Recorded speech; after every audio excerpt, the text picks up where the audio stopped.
Está escrito en la memoria de los pueblos. Lo difícil no es sacar al ejército a las calles.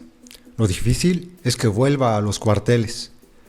Plutarco Elías Calles, creador del Estado moderno mexicano, decidió durante su mandato de 1924 a 1928 profesionalizar al ejército que triunfó en la Revolución. El pretexto fue la falta de preparación y disciplina que demostraron los militares en la llamada Guerra Cristera. La realidad era que desde el periodo presidencial del malogrado Álvaro Obregón, los generales y los caudillos eran el máximo poder en México. Sin embargo, aquel diciembre de 2006, cuando Felipe Calderón Hinojosa decidió dar inicio a su particular guerra contra el narco, se desencadenaron una serie de acontecimientos que han lastrado y seguirán lastrando la historia moderna de México. Primero, Calderón sacó el ejército a las calles. Después, denunció que solo los militares podían luchar contra un panorama en el que la policía mexicana protegía más a los delincuentes que al pueblo.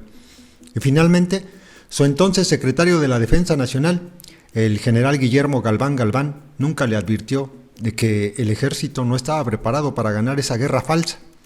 Tiempo después, en 2012, Enrique Peña Nieto llegó al poder y decidió cambiar la forma, mas no el fondo, del problema de la violencia. Y así fue como la guerra contra el narcotráfico desapareció de las primeras planas y de las intervenciones presidenciales. Sin embargo, que no se hable de un problema no significa que haya desaparecido, porque ni Calderón ni el siguiente gobierno tuvieron el sentido común de articular una ley que protegiera la actuación del ejército en las calles, lo que provocó que las Fuerzas Armadas empezaran a desempeñar funciones para las que no estaban preparadas. Después de 10 años de haber detonado esa guerra, México sigue sin contar con una policía confiable, lo que ha llevado a que el Estado se acostumbre a vivir con esa esquizofrenia que significa una realidad civil y un control militar. Eso ha generado que gran parte de la sociedad considere que los únicos poderes inalterables en México son los cárteles y los militares. Aunque no debemos olvidar que el Ejército, igual que la Universidad Nacional Autónoma de México, era una de las instituciones más respetadas y queridas por el pueblo mexicano, ya que cuando la naturaleza rugía, los militares ayudaban a todos sin distinción.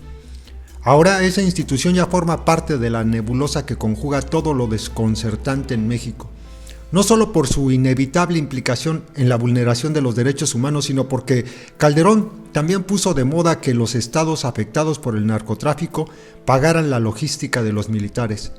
El problema ahora es, ¿quién devolverá al ejército mexicano a sus cuarteles? Mientras encontramos una respuesta, siguen corriendo situaciones tan lamentables como la tortura de una mujer en el estado de Guerrero tras ser atacada por 2 militares y un policía federal. O como el caso de los 43 estudiantes desaparecidos de la Escuela Normal de Ayotzinapa en Iguala, también de Guerrero.